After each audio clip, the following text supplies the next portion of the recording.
Ini soal 5. Silahkan pause video untuk memahami soalnya. Analisis soal. Sesuai dengan yang ditanyakan soal, yang diminta adalah membuktikan apakah kedua median berbeda pada tingkat signifikansi 0,05. Jadi ini adalah soal pengujian hipotesis beda dua median pada tingkat signifikansi 0,05. Perhatikan bahwa walaupun ada pernyataan apakah hasil panen dengan menggunakan pupuk lama dan baru berbeda hasilnya, namun ada permintaan yang lebih spesifik, yaitu apakah dia harus mempertimbangkan menggunakan pupuk yang baru atau tidak. Tentunya digunakannya pupuk baru bila memberikan produktivitas tanaman menjadi lebih tinggi. Jadi, desain hipotesisnya merupakan pengujian searah atas. Kita jawab pertanyaannya. Jawaban 5. Jawaban atas pertanyaan pertama, yaitu metode apakah yang paling tepat untuk menjawab pertanyaan dari petani di atas, dengan mengasumsikan bahwa data yang dikumpulkan di atas tidak mengikuti asumsi normalitas. Maka jawabannya adalah metode non-parametrik untuk pengujian beda dua median atau Mann-Whitney test. Digunakannya Mann-Whitney test karena dapat disimpulkan bahwa aplikasi pupuk lama dan pupuk baru pastilah tidak akan bersifat saling mempengaruhi, sehingga bersifat independen. Jawaban pertanyaan selanjutnya yaitu melakukan pengujian hipotesis beda dua median pada tingkat signifikansi 0,05.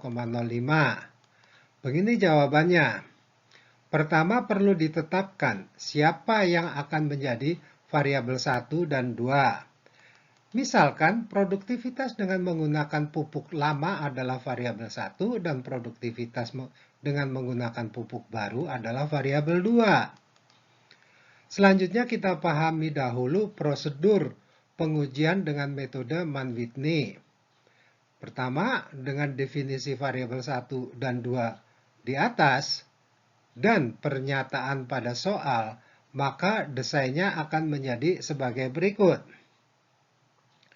Berhubung N1 dan N2 adalah sama sebesar 6, maka kelak kriteria dan statistik ujinya akan berdasarkan variabel 1, yaitu jumlah urutannya kelak adalah untuk jumlah urutan variabel 1. Maka kita menetapkan posisi relatif variabel 1 terhadap variabel 2. Sehingga kita akan menyatakan bahwa apakah median 1 lebih rendah daripada median 2. Yang dapat dinyatakan demikian ini. Sehingga desainnya menjadi seperti ini. Dengan H0 adalah median pupuk lama lebih besar atau sama dengan median pupuk baru. Maka akan ada kriteria penolakan H0 yang demikian. Ya, pada pengujian searah bawah, kriterianya adalah W lebih kecil atau sama dengan WL. Dilanjutkan dengan statistik uji yang demikian. Dan terakhir adalah kesimpulan. Mari menetapkan besarnya WL yang akan dipakai. Pertama adalah mencari tahu besarnya sampel-sampelnya. Diketahui bahwa N1 dan N2 adalah 6, maka WL pada alfa satu arah sebesar 0,05 untuk latar belakang besarnya sampel-sampel tersebut adalah sebesar 28. Sebelum dilanjutkan, ditunjukkan alternatif penetapan variabel-variabelnya sebagai berikut. Misalkan definisi variabelnya dibalik, yaitu produksi menggunakan pupuk lama sebagai variabel 2 dan produksi menggunakan pupuk baru sebagai variabel 1. Maka prosedurnya menjadi demikian ini. Pertama, pernyataan yang akan diuji adalah menjadi demikian. Ya, apakah produksi dengan pupuk baru lebih tinggi daripada produksi dengan pupuk lama, sehingga desainnya menjadi demikian. Maka kriteria penolakannya untuk searah atas adalah demikian ini. Bila keadaannya demikian, nilai untuk kriteria penolakannya atau nilai kritisnya adalah sebesar 50 ini. Kita lanjutkan. Disajikan datanya dalam bentuk kolom-kolom. Akan ditunjukkan proses menggunakan fasilitas sort atau pengurutan pada Excel. Mereka akan dijadikan menjadi satu kolom, namun diberi identitas nama variabel di sebelah kanannya, yaitu 1 dan 2. Jadi, dari variabel 1 ini diletakkan di bagian atas. Kemudian variabel 2 diletakkan di bagian bawahnya. Selanjutnya dilakukan pengurutan menurut kolom nilai. Bisa ditunjukkan urutan mereka adalah 1 sampai dengan 12. Adanya nilai urutan 1 sampai dengan 12 ini diperlukan untuk memudahkan penetapan nilai urutan ketika nilai-nilainya adalah sama. Pada data bernilai sama, maka nilai posisinya akan ditetapkan berdasarkan rata-rata seandainya mereka berurutan. Silakan diperiksa. Urutan kedua, ketiga, dan keempat adalah bernilai sama, yaitu sebesar 10. Sehingga rata-rata dari urutan kedua, ketiga, dan keempat adalah masing-masing sebesar 3. Nilai berikutnya sebesar 11, yang juga ada 3, yang menempati urutan ke 5, 6, dan 7. Sehingga urutan mereka rata-ratanya adalah masing-masing sebesar 6. Setelah itu ada nilai sebesar 12 sebanyak 4 buah yang mestinya mereka menempati urutan ke 8, 9, 10, dan 11 sebagaimana yang terlihat pada kolom ketiga yaitu urut 1 itu. Sehingga urutan mereka adalah rata-ratanya yaitu masing-masing sebesar 9,5. Sekarang data akan dikembalikan menurut kelompok variabelnya, sehingga diurutkan menurut kolom variabel yang akan menghasilkan data ini. Untuk kesederhanaan tampilan, kolom urut 1 yang hanya sebagai urutan pembantu mempermudah penetapan urutan sebenarnya tidak ditunjukkan. Kita siap mendapatkan statistik ujinya, yaitu jumlah dari urutan variabel 1. Dengan fasilitas sum pada Excel dapat diperoleh nilainya adalah 37. Untuk kelengkapan hitungan dapat ditunjukkan nilai W2 adalah sebesar 41, sehingga dapat ditunjukkan bahwa jumlah mereka adalah 78, yaitu 12 dikali 13 dibagi 2, sesuai dengan formula penjumlahan deretan angka. Nilai jumlah urutan variabel 1 sebesar 37 ini akan dibawa ke lembar berikutnya untuk pelaksanaan prosedur uji. Catatan, seandainya tadi kita menggunakan produksi dengan pupuk baru sebagai variabel 1, maka nilai statistik ujinya yaitu W1 akan menjadi sebesar 41, yang pada tabel ini merupakan nilai W2. Baik, kita lanjutkan. Jawaban 5. Mari dilakukan prosedur pengujiannya. Untuk itu dipanggil dahulu nilai-nilai yang penting untuk pengujian. Berikut ini adalah prosedur pengujiannya. Ini adalah desainnya dengan HA median produksi dengan pupuk lama lebih rendah, sehingga H0-nya adalah median produksi dengan pupuk lama tidak lebih rendah. Dengan kriteria yang jadinya adalah demikian ini, dilanjutkan dengan statistik uji yang seperti ini. Kedua nilai penting tersebut disajikan dalam bentuk diagram ini. Maka terlihat bahwa statistik uji sebesar 37 adalah lebih besar daripada nilai kritis yang sebesar 28 yang ada di daerah gagal menolak H0. Sehingga kesimpulannya adalah gagal menolak H0. Jadi, tidak ada cukup bukti untuk menolak H0 bahwa produksi menggunakan pupuk lama tidak lebih rendah daripada produksi menggunakan pupuk baru. Dengan perkataan lain, tidak ada cukup bukti bahwa median 1 lebih rendah daripada median 2. Jadi, tidak ada cukup bukti untuk menganjurkan penggunaan pupuk baru. Catatan, kembali bila menggunakan desain alternatif, yaitu produksi dengan pupuk baru sebagai variabel 1 dengan statistik uji sebesar 41 dan nilai kritis sebesar 50, sebagaimana yang ditampilkan pada 2 lembar sebelumnya, maka keputusannya adalah gagal menolak H0. Silahkan cermati diagram ini.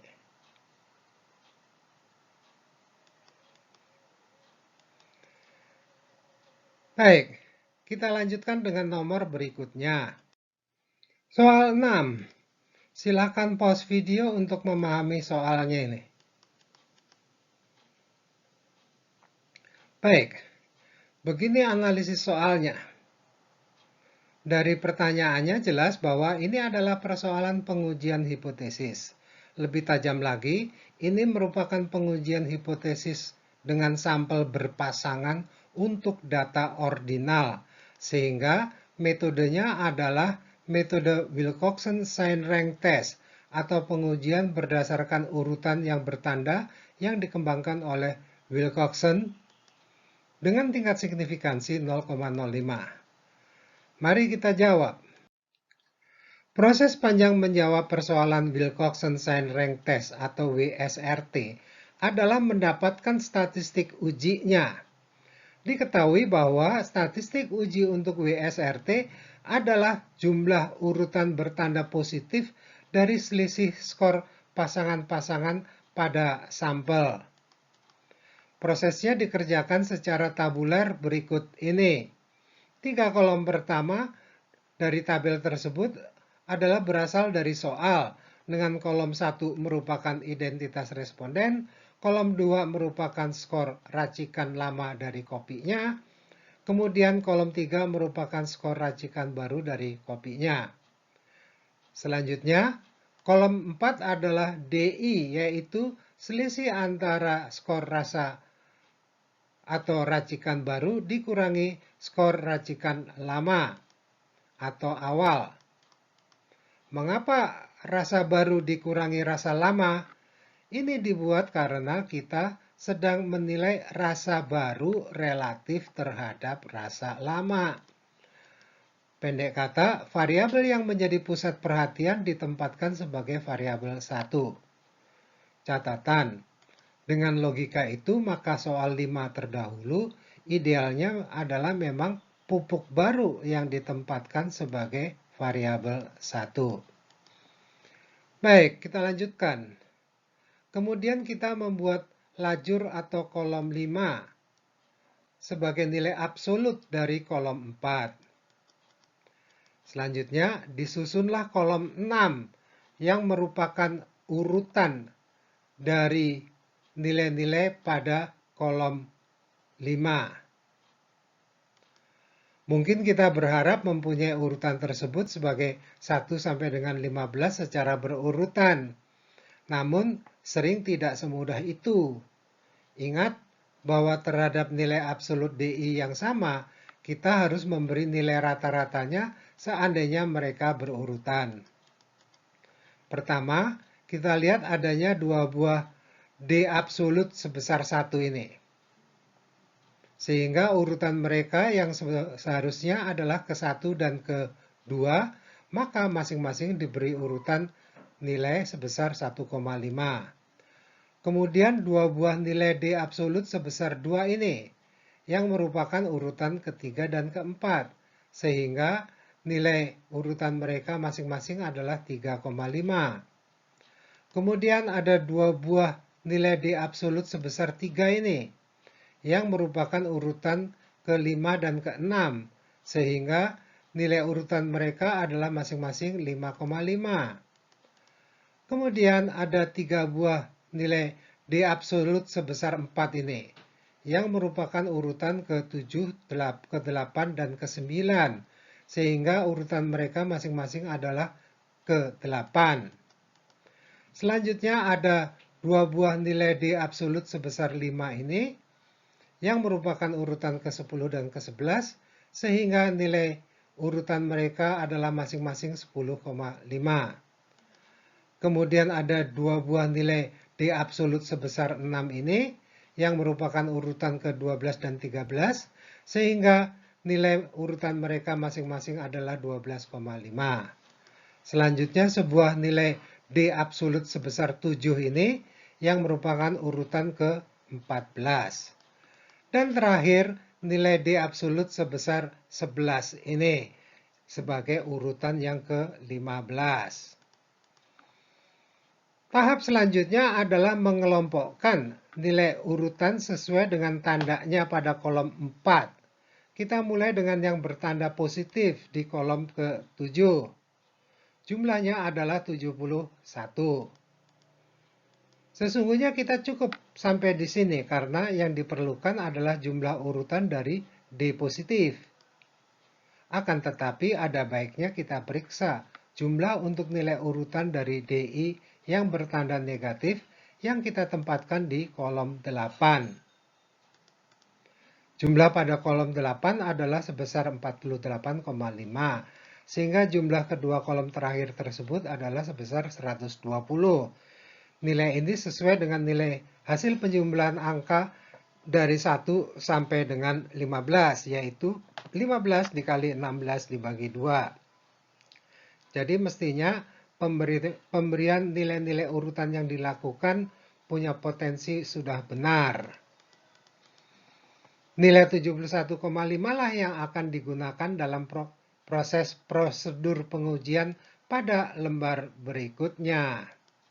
Kita lanjutkan ke lembar berikutnya itu. Mestinya kita akan mempunyai prosedur pengujian WSRT untuk sampel lebih besar dari 10 yang demikian ini. Pertama, desain. Karena kita akan memeriksa apakah rasa racikan baru lebih disukai, berarti mempunyai skor yang lebih besar, maka kita akan berharap bahwa median dari beda skor adalah lebih besar dari 0. Sehingga kita memiliki HA yang demikian. Dengan demikian, maka desainnya secara lengkap akan seperti ini.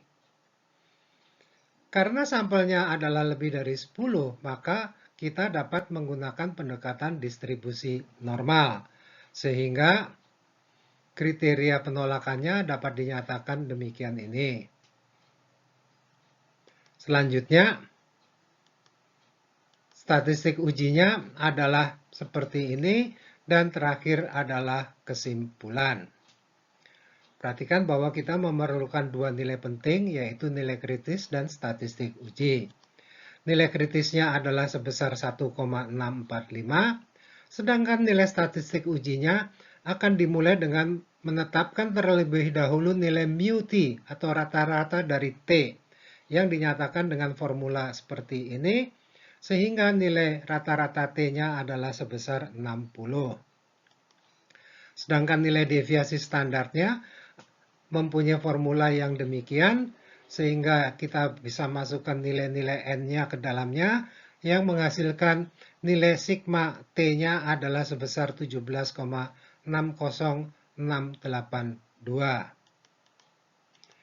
Berdasarkan nilai-nilai tersebut, maka secara runtut dapat dituliskan prosedur ujinya sebagai berikut.